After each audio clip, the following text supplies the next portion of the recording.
Vamos lá, então. Oficialmente, né? Sejam todos muito bem-vindos, uma boa noite.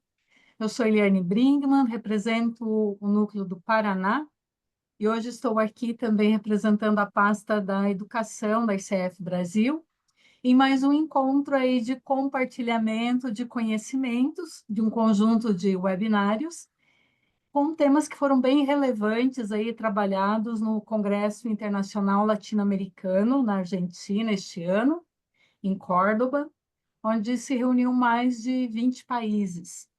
E o João Pascoal, super conhecido aqui de todos, né, um dos pioneiros aí da ICF no Brasil, dispensa quase que apresentações, né? Então eu passo a bola para ti, João, para que você inicie o seu trabalho e faça a sua apresentação aí, pessoal.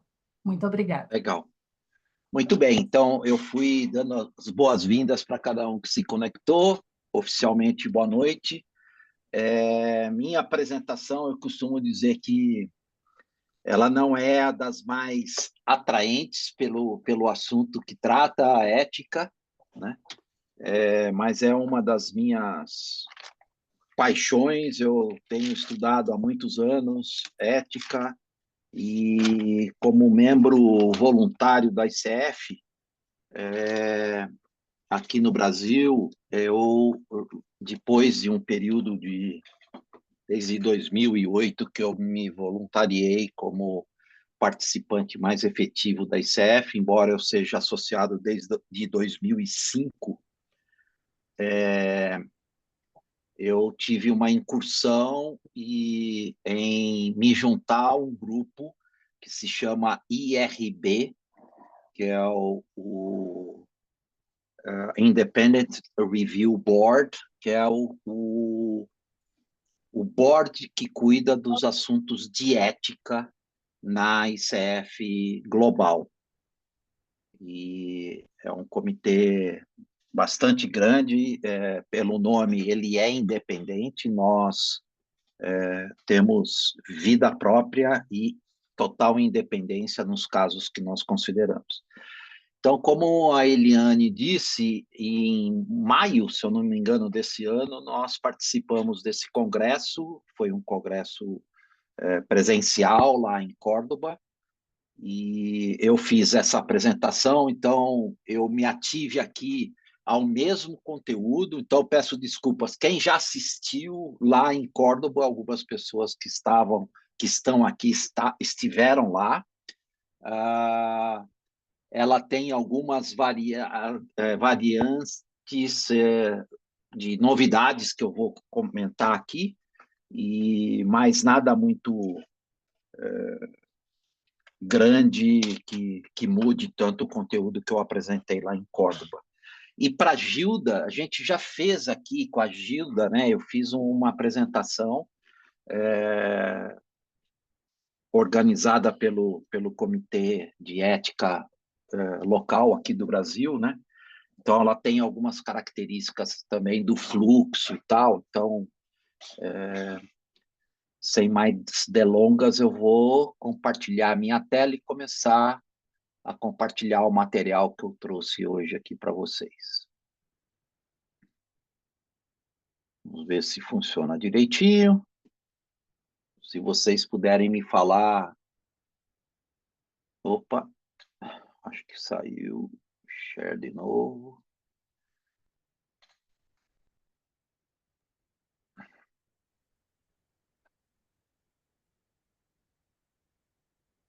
Ver se vai funcionar. No teste funcionou, né, João? Hã? No teste É funcionou. sempre assim, né? No teste funciona, chega na hora do para valer, dá uma enroscada. Espera lá, deixa eu só abrir aqui. Francisco, bem-vindo. Estamos iniciando.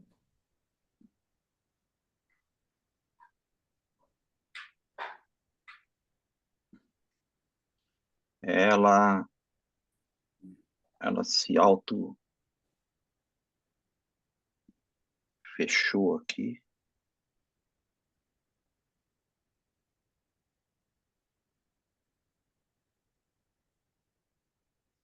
Vamos ver se agora vai. Aí, agora vai. Agora foi. Perfeito. Tá legal, né? Bacana. Então, eu dei um título para essa apresentação: no centro da denúncia, o impacto positivo do coaching ético. E eu começo falando do meu propósito, o que não fazer, o impacto positivo do coaching ético, algumas estratégias, o processo de revisão de conduta ética, que é o ECR, e um espaço para perguntas e respostas. Não precisamos encaixotar isso do jeito que está descrito aqui na agenda, por favor. Se você, eu gosto muito da interatividade, então, se vocês quiserem interromper, levantar a mãozinha, perguntar ou colocar a sua pergunta no chat, a Eliane vai me ajudando aí, por favor, Eliane, a ler o que está rolando no chat. Então, assim, meu propósito, né? Eu mantive as imagens que eu compartilhei com os participantes lá na Argentina, e, para mim, o propósito naquela oportunidade, e continua sendo hoje, sendo brasileiro, e nós, Brasil, sendo o único país na América Latina que não é hispanoparlante, meu propósito é falar de ética no coaching e sem barreiras de idioma. Então, é furar essa coisa que a gente ouve, às vezes, dos colegas que são hispanoparlantes, da dificuldade da língua e tudo mais. E aí, entrar logo no primeiro escopo, a imagem eu acho que fala mais alto do que as palavras. O convite é para evitarmos entrar em questões éticas, correr riscos de sermos envolvidos em denúncias éticas, nós nos postarmos como coaches responsáveis, e com o cuidado de não nos colocarmos como os mágicos que sabemos tudo e que tudo resolvemos. E ao tentarmos fazer isso, muitas vezes assumimos o risco de um dos grandes estándares do nosso código de ética, que é não respeitar os limites, as fronteiras de práticas que não sejam o coaching. Então, muita gente entrar em práticas como terapia, como aconselhamento, como mentoria, e para dizer os clássicos. Nós, no IRB, temos testemunhado nos últimos anos muitos casos de pessoas que se apresentam como coaches de cura, por exemplo, e que vendem falácias assim enormes para os seus clientes, e que no final de suas práticas acabam deixando de promover o bem-estar para os seus clientes. Ao contrário, machucam muitas pessoas. O outro ponto é lembrar sempre de contratar.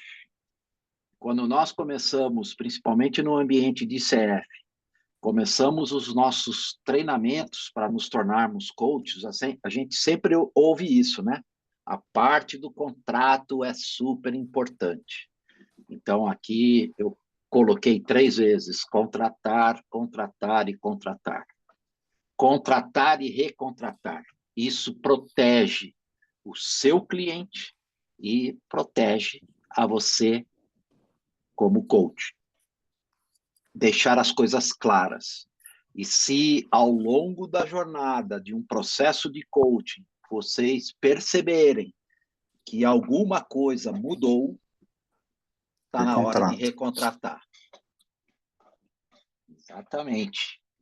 Foi o Francisco pela voz que falou isso.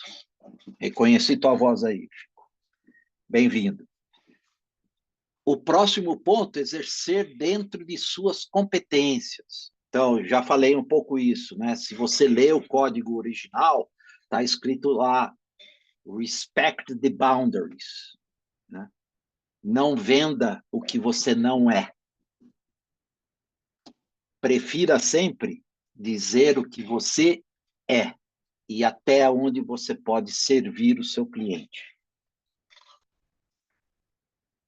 De novo, permanecer no campo do coaching, respeitar os interesses do cliente. Aquilo que a gente ouve, algumas frases assim, o processo é do coach, a agenda é do cliente. Encaixa aqui no respeitar os seus interesses. Mesmo que você tenha grandes ideias, insights durante uma sessão, não dê asas para essa postura ou para essa imaginação. Trabalhe o que o cliente está te pedindo para trabalhar com ele ou com ela. E, mais uma vez, priorizar os interesses do seu cliente. E, assim, reconhecer as diferenças. Isso é super importante, né?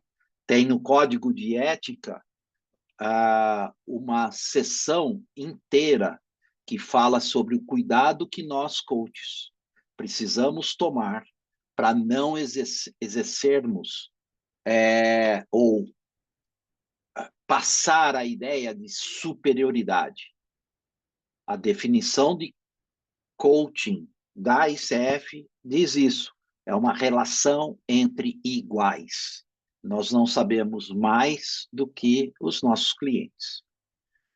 A posição da relação coach-cliente, coach-coachee, per se, já estabelece uma certa diferença de autoridade. A pessoa está procurando soluções através de um processo de coaching e nós, no papel de coaches, precisamos esclarecer isso para o nosso cliente.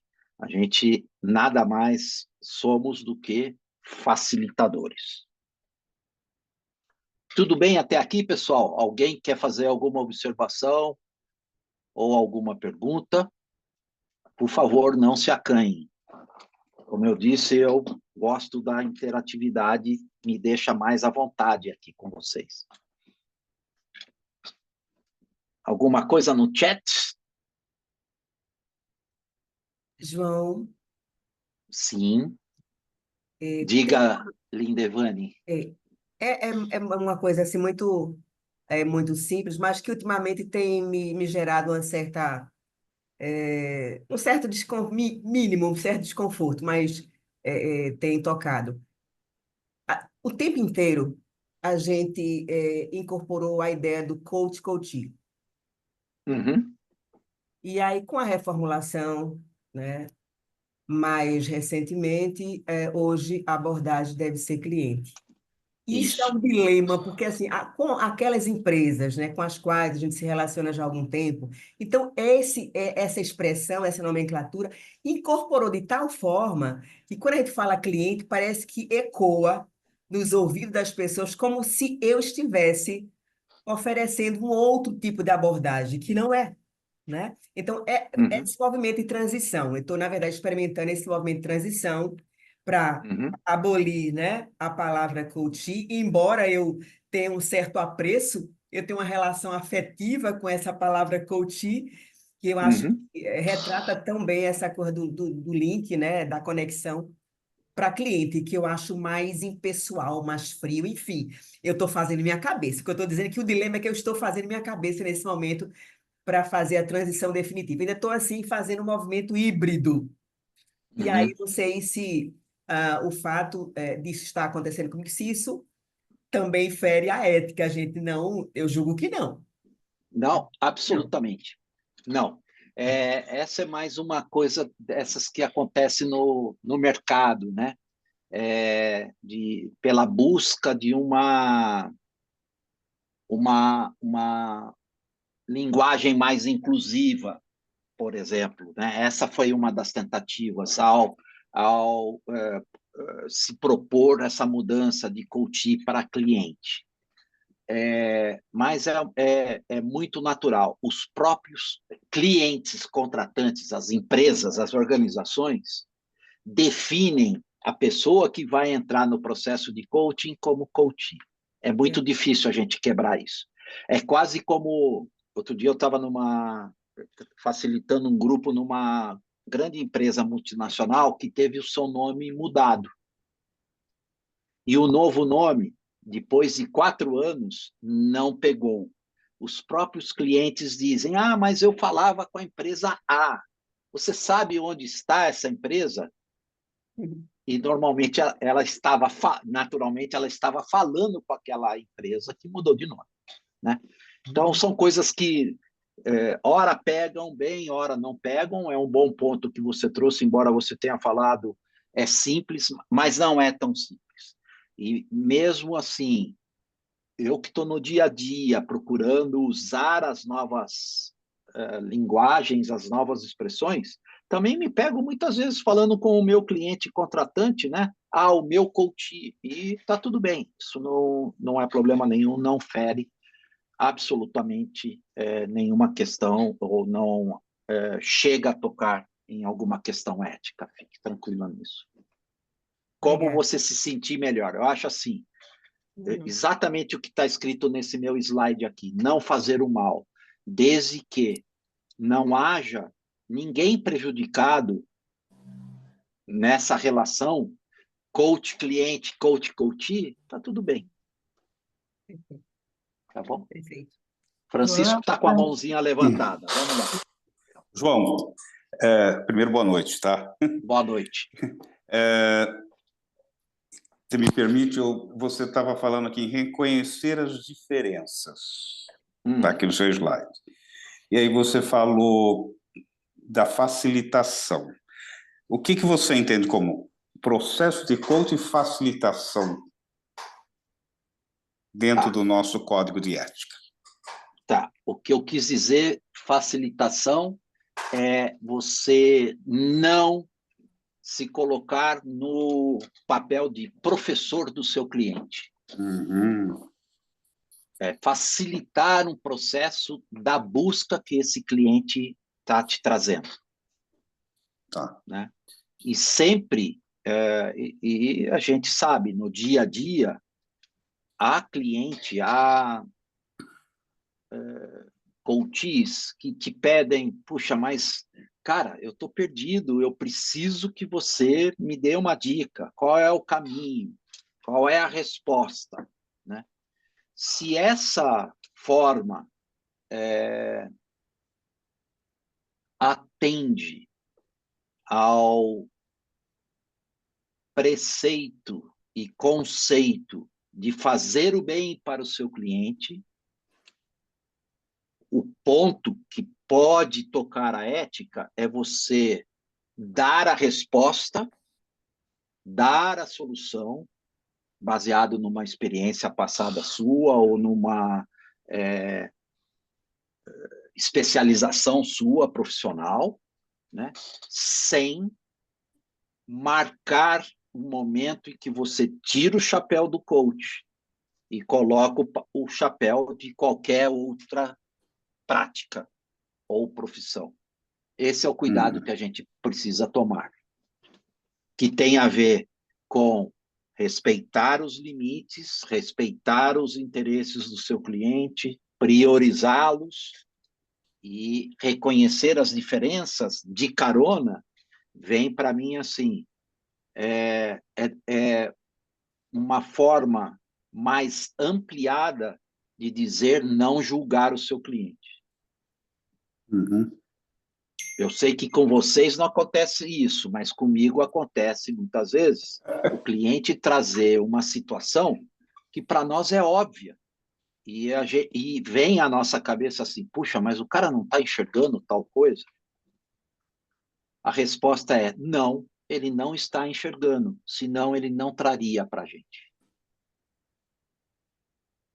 E aqui o ele está usado no geral, o ser humano, nada a ver com a diferença de gênero, ele ou ela. Tá bom? Tá bom. Respondi tua pergunta? Perfeito. Respondeu. Muito bom. Alguém mais quer falar alguma coisa a respeito? Senão eu sigo em frente aqui no meu slide. Posso ir? Então, assim, eu compartilhei lá na oportunidade em Córdoba o impacto positivo do coaching ético para a profissão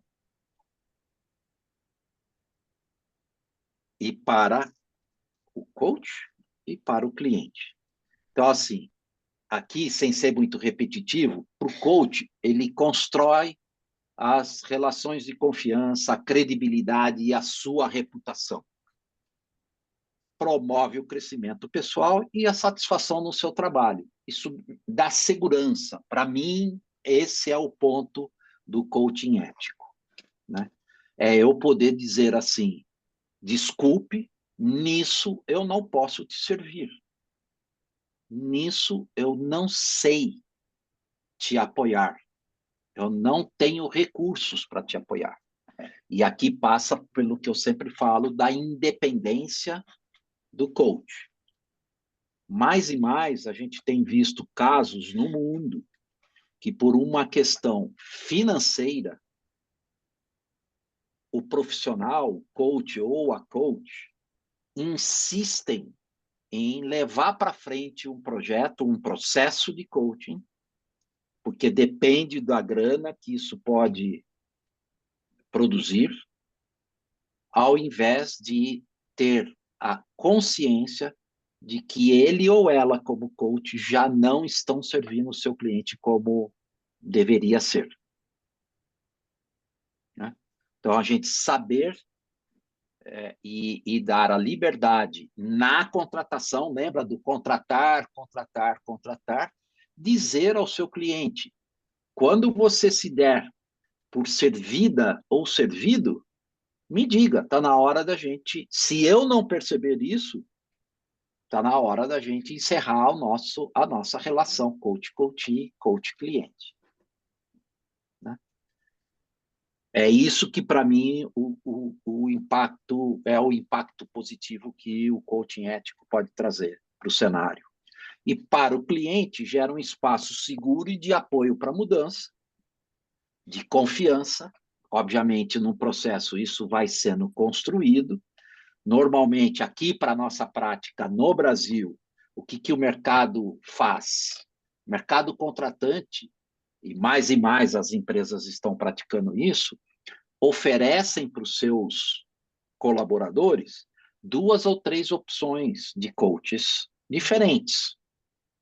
E a gente participa de um processo que tem vários apelidos, né? Vitrine, reunião de empatia, reunião para conhecer o seu potencial coach e tal, e eventualmente fazer a sua escolha. Né? Esse é o espaço seguro que a gente fala aqui. Então, cuidado também nessa hora do pitch, né, de venda, para você ganhar o cliente, não prometer mais do que você pode entregar. Esse é outro ponto de não fazer o mal. Né? Muitas vezes a pessoa se vende muito bem, chega na hora do processo, começa uma coisa mais inadequada ou não tão efetiva quanto era a expectativa do cliente ao te escolher. E, além disso, para o cliente, o coaching ético facilita o autoconhecimento e o desenvolvimento do seu potencial. Aqui, por favor, se houver alguém que discorde do que eu escrevi aqui, por favor, fale. A gente pode debater tranquilamente. Como é que vocês veem isso aqui?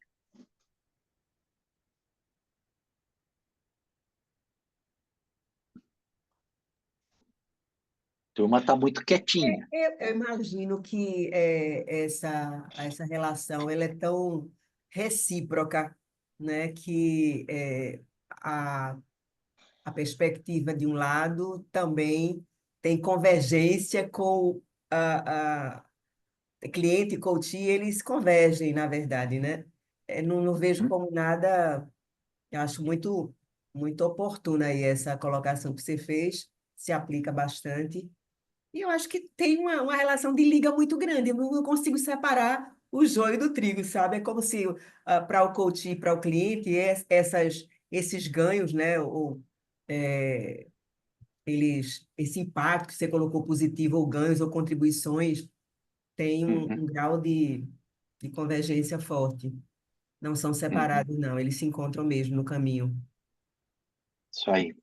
E assim, a gente pouco fala, nós falamos muito, pelo menos ouvimos muito a respeito dessas reuniões de apresentação, da escolha do cliente para com o coach. E pouco se fala sobre a escolha do coach para aquele cliente. E muitas vezes, ao não ouvirmos a nossa voz interior que diz, puxa, esse cliente talvez não seja o cliente para você, né? Respeite essa tua intuição, porque lá na frente pode dar ruim, né? Muito bem.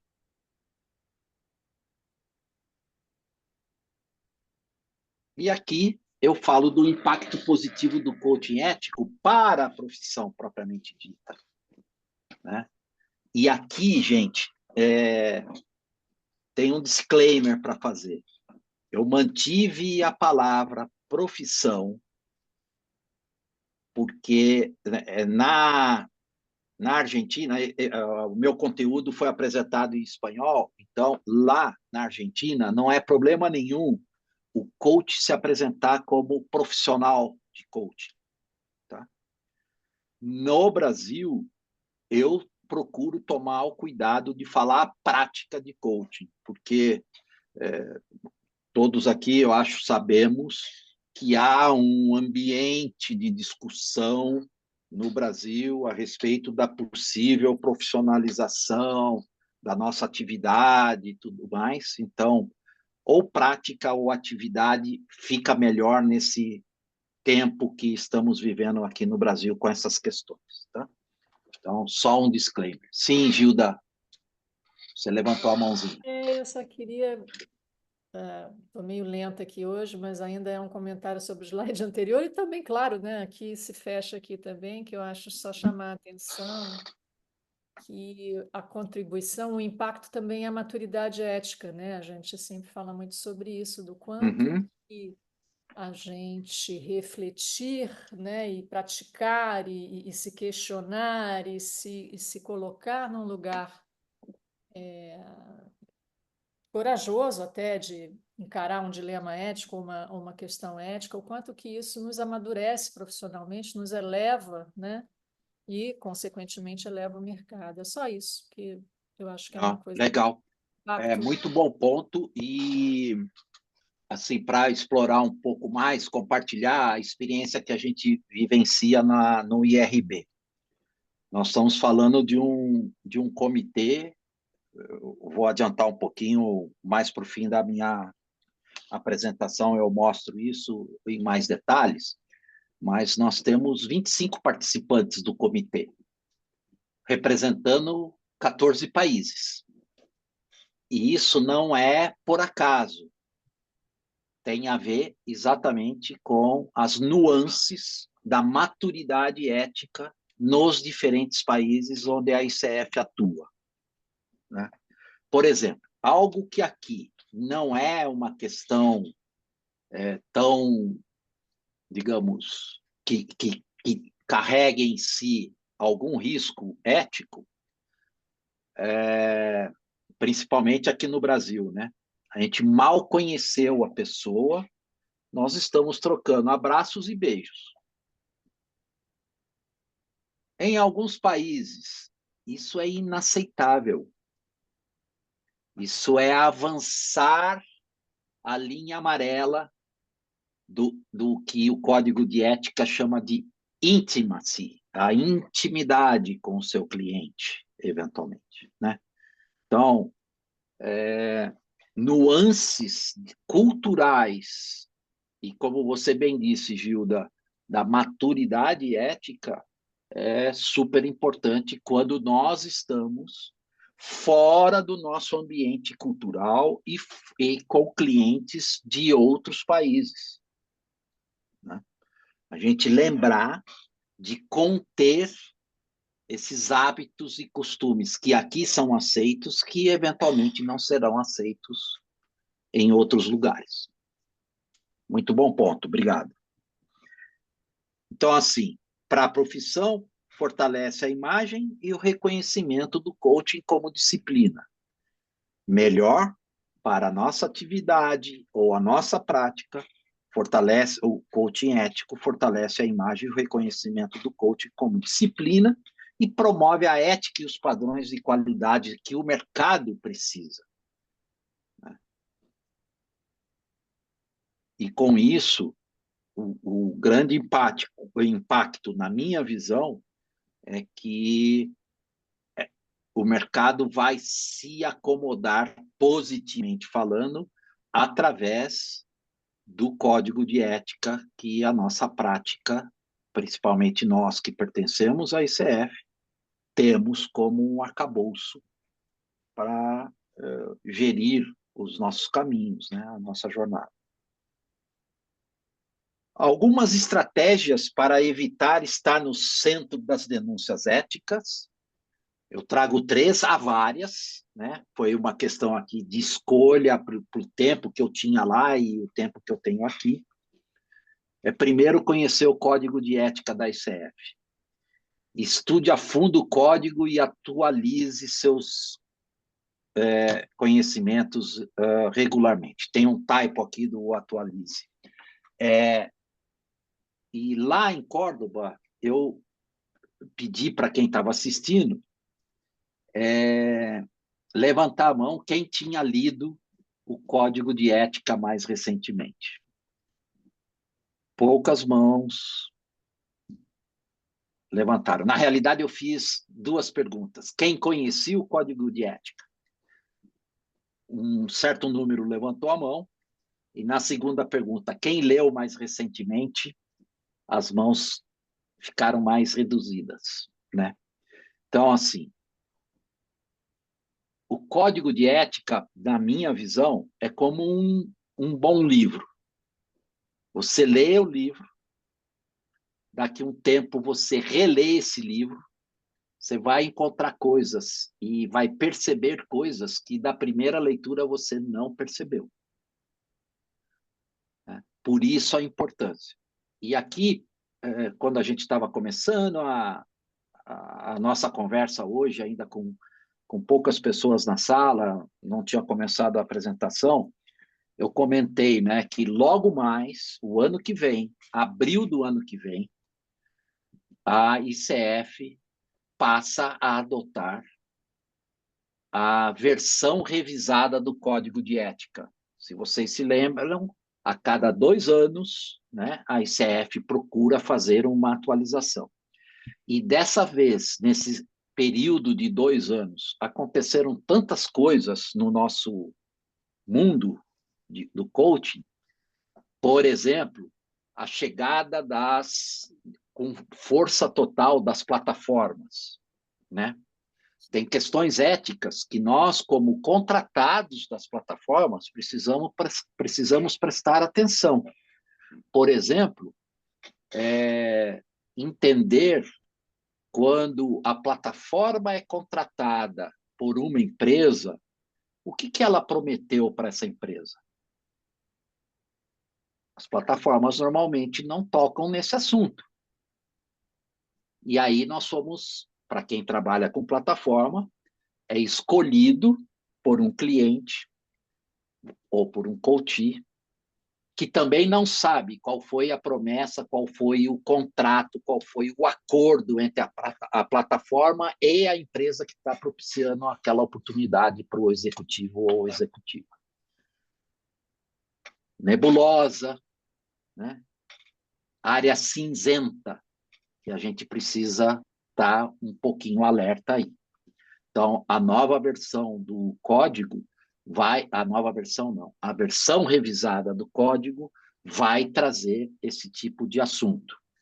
Mesma coisa como usarmos ou não aspectos da inteligência artificial.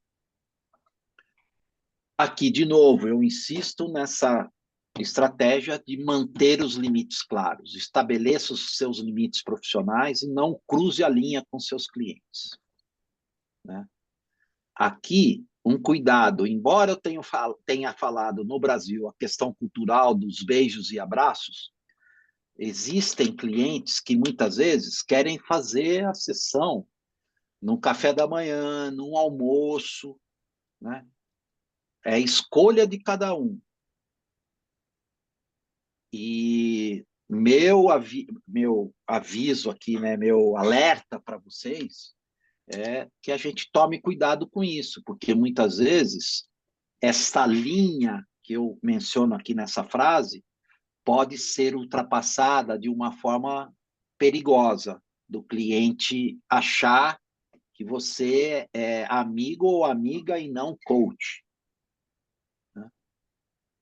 E a gente tem visto casos no mundo de que a porta de entrada para uma questão ética de assédio moral ou sexual teve início numa relação que foi além do processo de coaching. Começou com um almoço aqui, um encontro ali, e coisas que depois o coach foi acusado de extrapolar o poder, em outros casos, acusado de assédio sexual.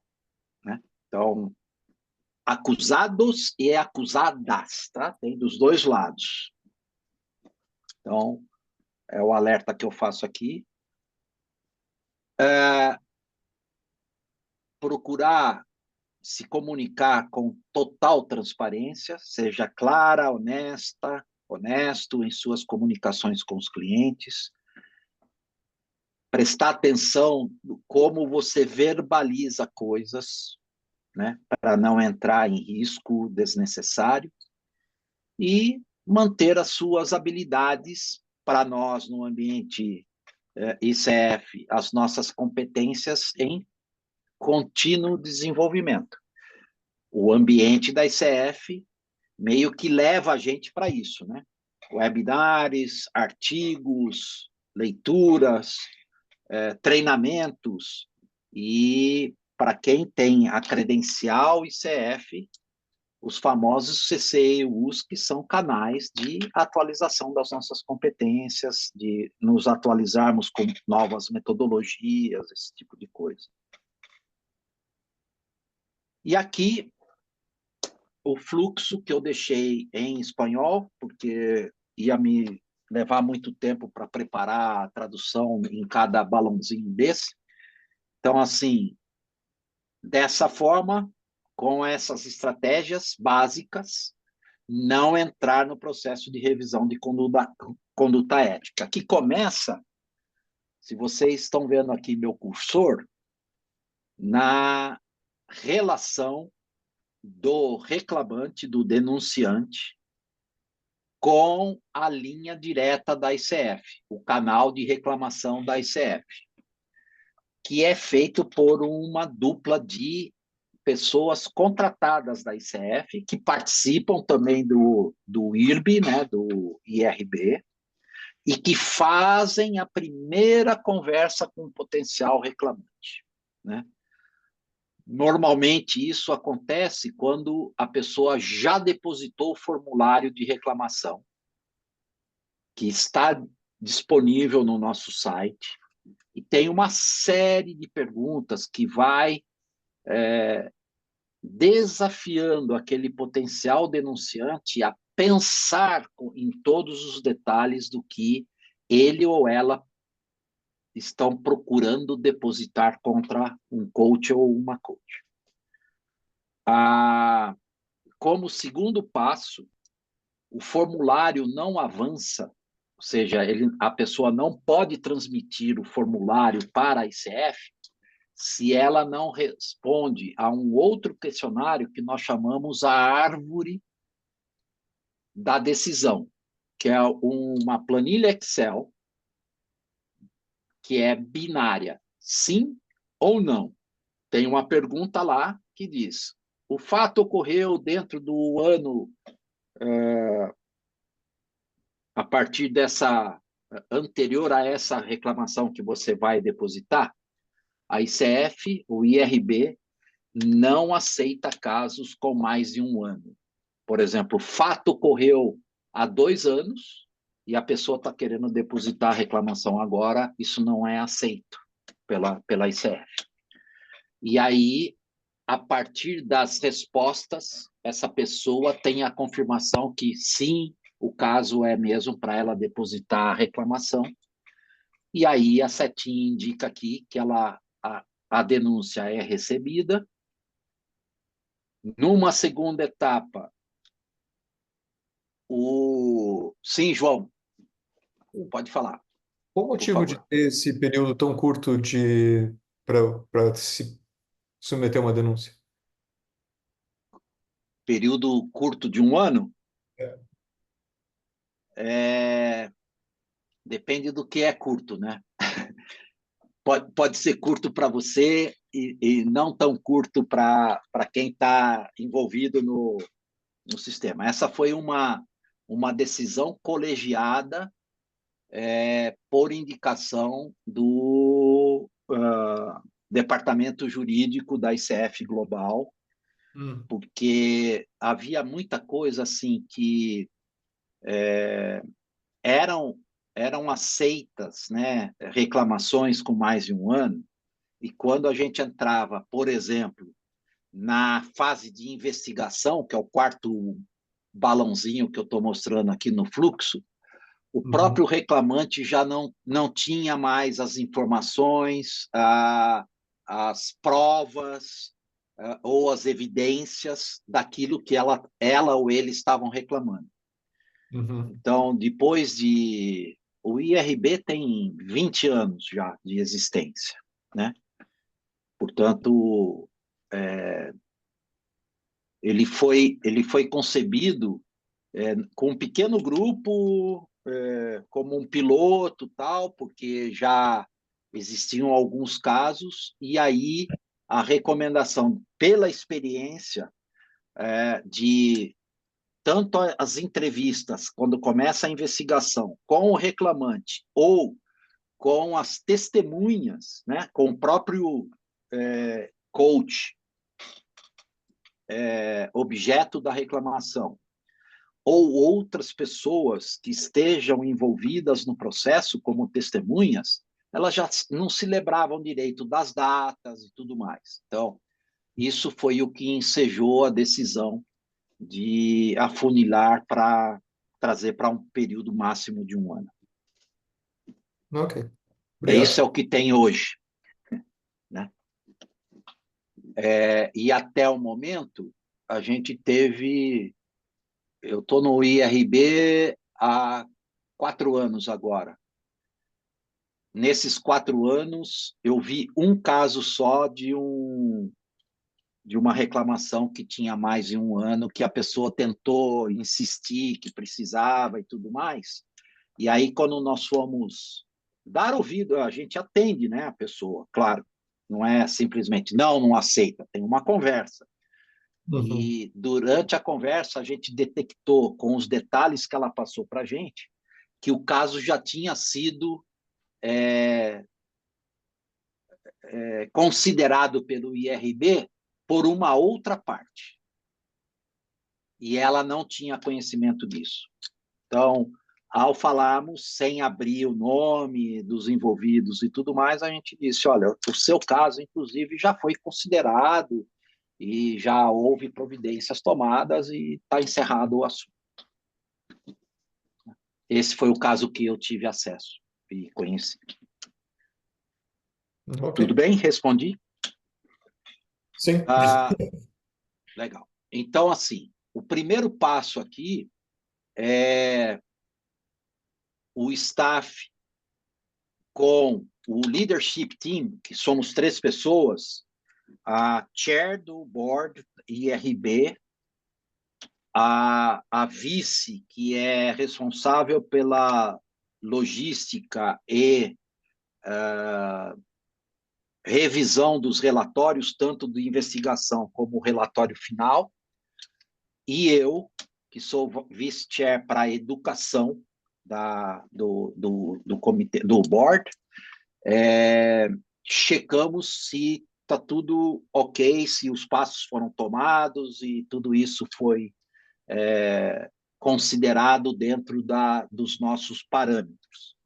E, a partir disso, então, a gente tem uma discussão, que é o terceiro balãozinho aqui, o registro e revisão inicial, para considerarmos, é feito um comitê com 5 pessoas, os 3 líderes e mais 2 membros do IRB, para ter uma primeira leitura da denúncia e ver se ela faz sentido.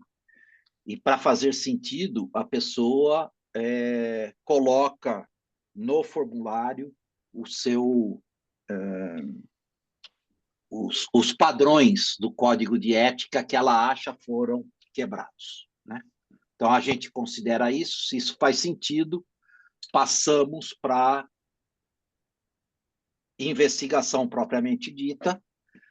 E aqui tem uma novidade, lá em Córdoba ainda era assim, nós chamávamos 3 membros do IRB, e por uma questão de fluxo, de demanda e o mesmo número de participantes do IRB, nós reduzimos para 2 pessoas como piloto. Nós temos 2 casos agora sendo investigados, só com 2 pessoas do lado do IRB, para ver se o fluxo continua bom, se a gente continua dando vazão e se não tem muito choque. A primeira decisão de 3 pessoas é para evitar empates, né, na discussão, se houve ferimento do código ou não. Agora, com 2, se os 2 chegam em consenso, ok. Se não tiver consenso, houver um empate, aí a gente convoca mais uma pessoa. Mas isso será caso a caso. E depois dessa fase, a gente entra na revisão final. Então, aqui já é feito um relatório baseado nas entrevistas e nas evidências apresentadas pelo reclamante, mas sem a decisão se houve a quebra do código ou não. A decisão final fica para o time que a gente fala de revisores finais, que são esses estão mantidos, são 3, que vão aí definir quais serão as providências tomadas, se a pessoa for considerada em quebra do código de ética. E assim eu termino o fluxo e deixo aqui uma frase que eu levei lá que é longa, mas, na minha visão, importante, que em um mundo cada vez mais complexo, a maturidade ética, essa que a Gilda lembrou de abordar aqui, tornou-se essencial para líderes, coaches e cidadãos. Vai além de distinguir o certo do errado, que ética, a gente falou, não tem preto nem branco, né? Normalmente são questões que nós chamamos de conflitos éticos, permitindo-nos navegar por dilemas e melhor ainda, dilemas com valores em conflito. E desenvolver essa habilidade nos ajuda a tomar as decisões informadas e responsáveis, orientadas para o bem comum, e a adotar uma perspectiva mais ampla e compassiva, contribuindo para um mundo mais justo e sustentável. Essa frase se resume assim: se não é bom para mim, não é bom para o outro, portanto, não é ético. E aqui eu não sei como que a gente está de tempo. Acho que temos 4 minutos do tempo regulamentar. Se alguém quiser... Fabiola, você está com a mão levantada, eu vou parar de compartilhar para ver vocês melhor. Se vocês me permitem complementar muito inspirada também pela sua fala agora final e pela da Gilda. Eu acho que é uma responsabilidade nossa, assim, enquanto coaches, né, de ter essa reflexão contínua, de ir para além do estudo das competências e do código de ética, que a gente possa se permitir refletir, lidar com os nossos desconfortos, e a supervisão, eu acho que ela tem um papel muito relevante e foi muito importante para mim, assim, na minha curta jornada, né? Eu também comecei no coaching em 2020, estou na ICF desde 21, mas precisei já, durante essa minha curta jornada, tive dúvidas e conflitos, recorri a Gilda, foi uma pessoa que eu recorri, enfim. E o quanto isso nos engrandece, assim, né? Nos dá essa, como a Eva colocou lá em algum dossiê que eu li da revista, falando sobre ética, uma musculatura, né? Que a gente tem que exercitar, que a gente continue exercitando. Eu acho que é É, isso.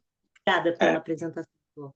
Obrigado você, Fabiola. E a tua fala me dá um gancho para também atrelar, além do código de ética e das competências, o texto do pledge que a gente faz. Quando nós nos associamos à ICF, tem um textão lá, que é o nosso compromisso, que é o início do código, é o preâmbulo do código de ética, né? Então, o não fazer o mal, respeitar a agenda, cuidar dos interesses do seu cliente, faz parte do que está no texto do pledge. E, além do pledge, os valores da ICF. Uma coisa não pode andar sem a outra, né? Fica manco. Então, é esse construto, como dizem os psicólogos, né? Que a gente precisa respeitar. O pledge, os valores e o código de ética. E o código de ética está mais esmiuçado ainda num outro documento que faz parte do nosso site, que chama-se ICE, que são os insights e considerações sobre a ética, né? Quase, a gente precisa tomar cuidado com o verdete, né? Quase como interpretar o que está escrito em cada padrão do nosso código. Muito bem. Márcia está com a mãozinha levantada. Por favor. Eu até abaixei por causa da hora, eu não sabia se dá tempo. A minha pergunta assim, é bem objetiva e está relacionada ao início, mas eu, na hora, não quis interromper para poder dar seguimento.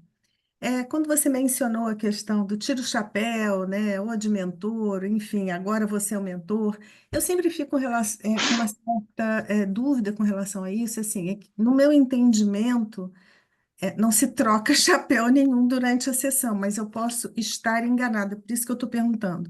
Se eu entendi errado, o que é permitido? Porque, no meu entendimento, é assim, se eu estou numa relação de coach, né, de processo de coach, eu só vou, durante esse processo, me relacionar dessa forma.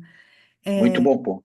Podendo mudar, se for fazer um outro contrato, se mudar o contrato, bom, na verdade você está precisando de uma mentoria ou de um, sei lá. Então, e sempre me perguntam isso, eu sou às vezes um pouco rígida, pareço, né, que eu acho que não pode mudar, então eu fico realmente na dúvida, eu queria que você pudesse me esclarecer. Muito bom ponto, e me dá a oportunidade de esclarecer. Meu comportamento é não mudar durante a sessão. Tá? E, por isso, todo início de sessão, embora eu já tenha feito um contrato robusto, tanto com a empresa que é contratante, e também com o cliente coachee, eu abraço o que está contratado. Claro que com um cuidado de atenção ao servir o cliente. Por exemplo, contratamos que vamos falar hoje de um certo assunto, e no meio da sessão esse assunto muda, obviamente eu respeito a necessidade do meu cliente, sem trocar de chapéu. Ah, sim. Uhum, E tá. isso, inclusive, faz parte do exame prático, quando a gente Uhum. manda as nossas gravações, se o cliente muda de assunto e o coach não percebe isso ou não registra isso, normalmente a Uhum. gravação não é aceita, é reprovada, né? Para os diferentes níveis de credencial. O que eu comentei aqui é, de novo, se você tem uma situação, você vê que vai precisar esclarecer alguma coisa para o seu cliente, é fora de uma sessão, numa outra oportunidade. Tá. E se Uhum. não for com você, é para outro profissional. Uhum. Lembra que eu falei aqui do manter os limites, né? Respeitar as suas próprias limitações. Então, não me ocorre aqui um exemplo concreto, mas algo que o cliente quer resolver e você não é habilitada para Sim, tá claro. ajudá-lo nesse sentido, recomendar para um outro profissional. Uhum. Né? E não só o caso de terapia, né? Que aí é bem Sim. claro que a gente precisa recomendar. Mas mesmo de um aconselhador de carreira, um conselheiro profissional para um tipo de assunto específico, um mentor, que é um outro processo, né? Tem um mentor externo e um mentor interno, então tudo isso a gente precisa esclarecer ao cliente. Obrigado pelo ponto que você Tá trouxe. ótimo. Obrigada. Então, João, muitíssimo obrigada, né, por compartilhar. Obrigado vocês. Passamos 3 minutos, mas Mas tudo bem, né? Produtivos. começamos 5 minutos atrasados. Isso, Muito grata, João Pascal. foi Muito muito grata. rica a Um prazer colocação. estar com vocês, viu? Muito Também. obrigado Obrigada. aí pela oportunidade Obrigado, e João. até a próxima. Obrigado vocês Obrigada. todos. Obrigada. Fiquem Muito bem. João. obrigada, Uma boa João. noite. Boa noite. Tchau, pessoal. Boa noite.